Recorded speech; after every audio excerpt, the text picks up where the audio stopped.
կարող ենք քննարկումը վերսկսել ընդմիջումից հետո, բայց ճիշտ կլինի ընդմիջման գնանք։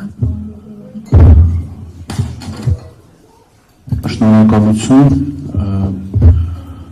Իրականում բովանդակային առումով ասվածին քիչ բան ունեմ ավելացնելու եւ հնչած կարծիքների գերակշիռ մասի հետ համաձայն եմ։ Նախ ուզում եմ շնորհակալություն հայտնել ԵՄ Հայաստան քաղաքասարակության պլատֆորմին կատարված ահռելի աշխատանքի համար։ Մենք մանրամասն հպանցիկ ծանոթացել ենք, բայց մանրամասն կծանոթանանք զեկույցին եւ հատկապես առաջարկությունների մասին եւ կփորձենք դրանք ներառել մեր քաղաքական որոշումների մեջ։ Ես կցանկանայի մի քանի բառերով անդրադառնալ հնչած զեկույցներից որոշներին, մասնավորապես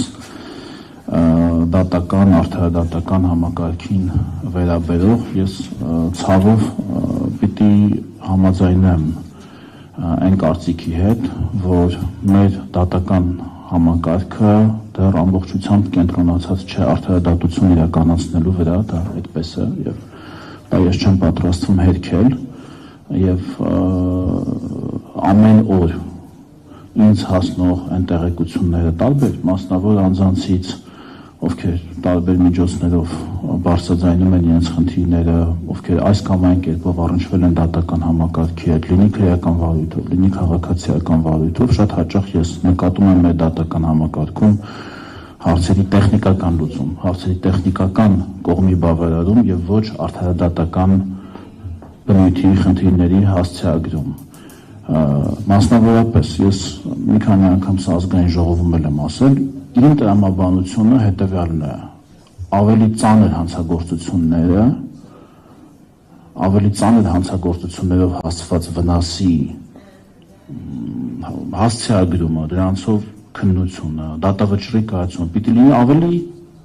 արագ, ավելի առաջ, ավելի շուտ, քան ավելի թեթև կամ միջին ծանրության հանցանքով հասցված վնասի։ Ես այդպես եմ հասկանում։ Եթե, չգիտեմ, մեր կյանքում, երբ մենք ունենում ենք խնդիրներ, չէ, մենք սկզբից լուծում ենք ավելի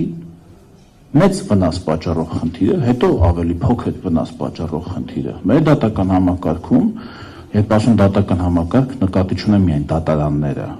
ընդհանուր դատական համակարգը, սկսած նախաքննական փուլից մինչև դատավճռի փուլ։ Ես նկատում եմ, որ հաճախ կարող է այդ ծանրաբեռնվածության մեծ մասը, պարոն Գրիգորյանը ճիշտ է ասում, որ նայում ենք միջին ծանրության հանցանքի համար կարող է, չգիտեմ, այդ հանցանքով պատճառված վնասից 3 անգամ ավելի մեծ գումար ծախսի պետությունը։ Դա նորմալ չի։ Դա նորմալ չի։ Եթե վնասը վերականգնելի է,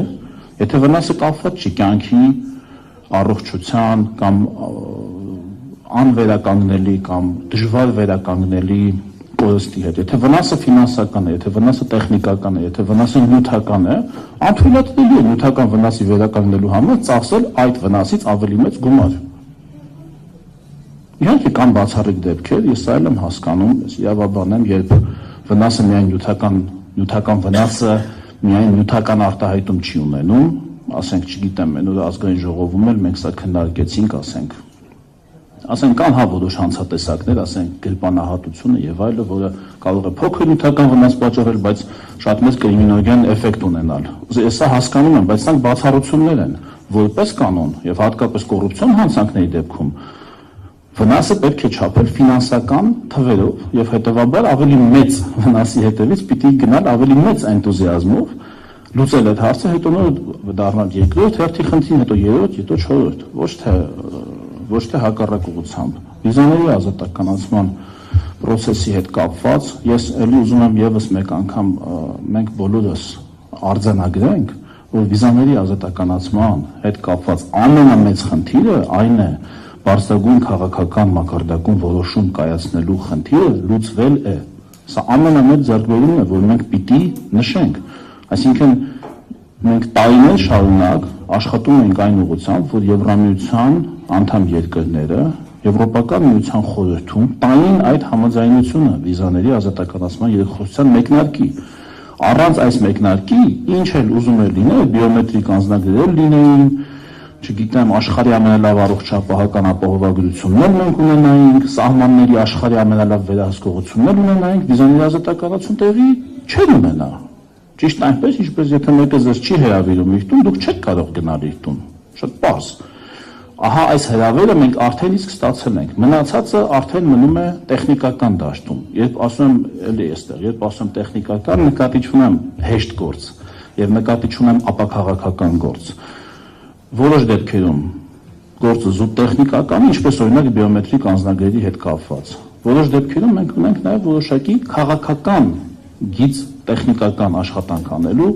հանրային անվտանգության, հակախծականության մասին օրենքի հետ կապված մասում,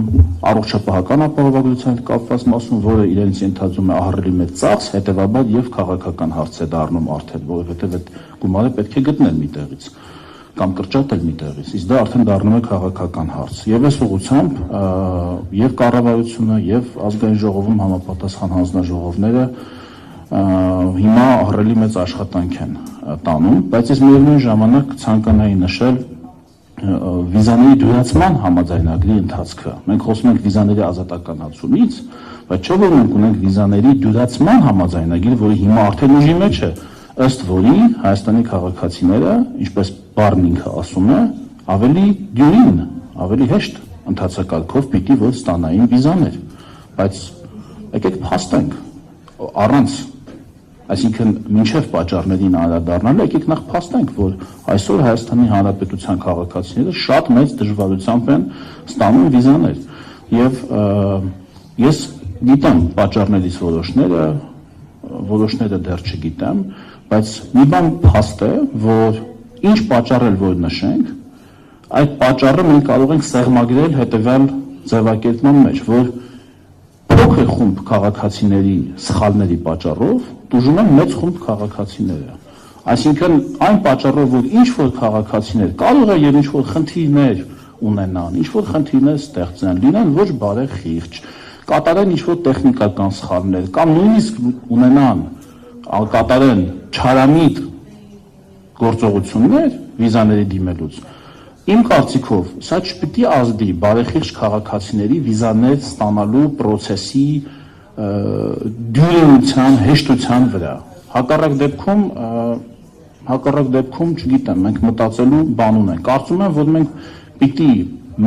ավելի մեծ թվով քաղաքացիների շահը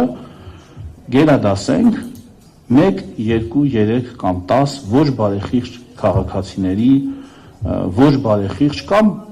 շատ հաճախ ուղղակի տեխնիկական սխալներին։ Էներգետիկայի հետ կապված էլի ճիշտ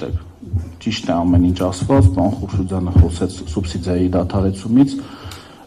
ցավոք սրտի հիմա դա անհրաժեշտություն է, պարոն Խուրշուդյան, այլ կերպ կառավարությունը չէր էլ կարող հիմա վարվել, որովհետև մի քիչ ժողովրդական լեզվով ասեմ, ցանցերը այլևս չեն դիմանում, պատճառները էլի չեն քննարկում, բայց ցանցերը այլևս այս արտադրանքի հոսանքի surplus ավելցուկին հոսանքի ավելցուկին այլևս չեն դիմանում եւ կարծում եմ, որ մենք չենք ցանկանում, որ մեր ցանցերը աշնանը օրինակ ավելի լուրջ խնդիրներ ունենան այդ ավելցուկը փոխադրել չկարողանալու փաստի հետ կապված, փոխարենը կա գաղափար այդ սուբսիդիաները տեղափոխել մարտկոցների դաշտ, ինչը էլի բնականաբար, պարոն Գրիգորյանը շատ ճիշտ նշեց, բերելու է միգուցե այլ խնդիրներ, բայց նաև լուծելու է այլ խնդիրներ, որոնց հետո բերելու է արդեն այո, տարիներ հետո մարտկոցների ուտիլիզացիայի խնդիր, որը էլի պիտի լուծենք, եւ կարծում ենք մենք պիտի գնանք խնդիրները լուծելու ճանապարհով, ոչ թե ուղղակի այսպես վարանենք խնդիրներից, այլ հիմա լուծենք այն խնդիրները, որ ունենք հիմա, կարող ենք սուբսիդիան տեղափոխել մարտկոցների դաշտ, գիշերվա եւ ցերեկվա տարբերությունը սպառման եւ արտադրման մարտկոցների միջոցով լուծենք, որովհետեւ դա կարճաժամկետ եւ հրատապ խնդիր է, որը հենց հիմա ունենք։ Հետո արդեն կմտածենք մարտկոցների ուտիլիզացիայի մասին 10, 15 կամ 20 տարի հետո ինչպես ենք լուծում։ Այս առումով կարևորագույն հարց է եւ ես սա ուզում եմ շեշտել, անհրաժեշտ եւ իմ խորին համոզմամբ, քանի որ ես հարցը շատ երկար եմ ուսումնասիրել, շատ մասնագետների հետ եմ խոսացել, անհրաժեշտ է մեզ բոլորիս շատ հայտնի հոսանքի ինվերտորի կառուցումը, դդմաշենի հայտնի քանի 370 միլիոն, չէ, արդեն քան է գնահատվում դոլարանոց, որի շուրջ KfW-ի հետ կարծեմ համաձայնությունը կա, հիմա չգիտեմ դա ինչ փուլում է գտնվում, բայց ես չեմ հավատում, որ առանց այդ ինվերտորի կառուցման մենք կարող ենք ռազմավարական հեռանկարում գլոբալ ցանցին միանալու մեր խնդիրը լուծել։ Ես չեմ հավատում դրան։ Տեխնիկական տարբեր հնարքներով կարող ենք կարճաժամկետ լուծումներ տալ, բայց ռազմավարական խնդիրները լուծելու համար մենք պիտի միանանք այդ ինվերտորով Վրաստանի հոսանքի ցանցին, որը իր հերթին ինվերտորով արդեն միացած է այլ ցանցերին, ինվերտորով մի ցանցի, առանց ինվերտորի մեկ այլ ցանցի է միացած, եւ դա է ճանապարհը մեր էներգետիկ կայունությունը լուծելու համար, իսկ ել ավելի ռազմավարական հեռանկարում մենք պետք է հրաժարվենք մեր ջեկերից որևէ մեկից, որովհետև գալու է ժամանակ, երբ դրանք ուղղակի նույնիսկ գլոբալ ցանցին միացած լինելու պայմաններում կարող են ուղղակի ավելորդ լինել։ Ես հեչ որ չլինի քաղաքական տեսանկյունից։ Ինչ բաց թողացի, կարծես ոչինչ, շնորհակալություն կներեք, եթե ժամանակը գերազանցեցի։ Շնորհակալություն, շատ կարևոր էին ձեր դիտարկումները, պարոն